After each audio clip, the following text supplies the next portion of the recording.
Hi, I would like to share some thought from Ezra 8.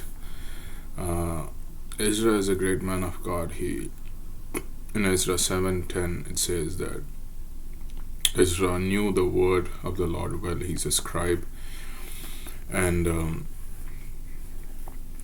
he was into studying the word, teaching the word, and practicing the word in his life. That's an amazing life. And there is an aspect of prayer in Ezra 8, verses 21 to 23. It says, "Then I proclaimed a fast there at the river of Ahava, that we might humble ourselves before our God to seek from Him the right way for us and our little ones and all our possessions." Uh, um, like Prophet Jeremiah prophesied that Israel will be like Judah. Judah will be taken captive by Babylon for 70 years because of their works against God. And they went into captivity, and then they returned back into three. There are three different times where people as groups returned. The first time they returned was led by Zerubbabel, and around 49,000 plus people came, and they built the temple of the Lord. And the second time, Ezra led the group, and people came.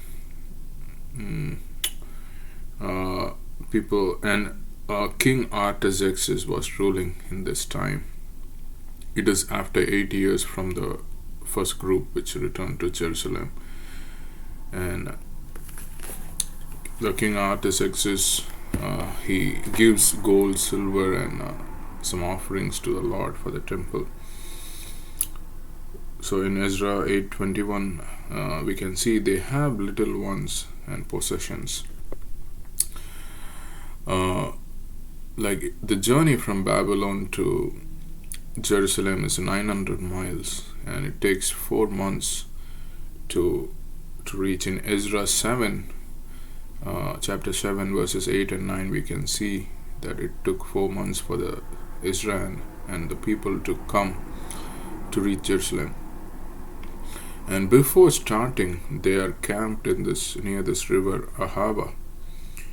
And Ezra says, "Let us humble ourselves before God and seek from Him the right way for us, for the little ones and the possessions." This is a dangerous journey. They didn't have any modes of transportation. They have to walk 900 miles. And the way could be a forest and maybe mountains, rivers, many hurdles to cross. It's a dangerous journey. It's a dangerous way. And because they had possessions of gold, silver, and other offerings, band of robbers, it's possible that they can be attacked by a band of robbers. No, like that could be one of the threats they had. And the animals in the forest, the beasts in the forest, are one of the threat they have. And harsh weather, like if there is a natural disaster, or the hotness and the coldness of the journey. But they just camped near this river Ahava, and they are praying, fasting and praying actually to God for this journey, because they have children also, and they have valuable possessions with them, and it's a dangerous journey, and there are many threats in this journey. Verse 22, he says, "For I was ashamed to request of the king an escort of soldiers and horsemen to help us against the enemy on the road, because we had spoken to the king, saying, the hand of our God is upon all those for good who seek him, but his power and his wrath are against all those who forsake him." Ezra says that